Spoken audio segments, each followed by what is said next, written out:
ខ្មែរក្រមអើយអ្នកឈប់សោកាខ្ញុំស្លាប់ព្រោះជាតិសាសនាជាចំណាព្រំលេខិត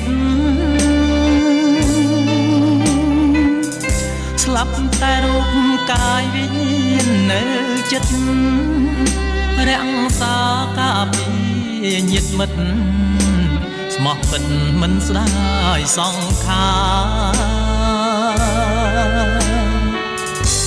លោហិតខ្ញុំហូបដូរសិទ្ធសេរីដងខ្លួនជូនញាតិប្រុសស្រីក្បាលថ្លៃលួសជាតិសាសនាបំណាច់នឹងស្លាប់ក្បាលធ្លាក់ពីស្មារីករាយស្លាប់ជុំខេមរាស្ដាក្រាំងមាសសាវតា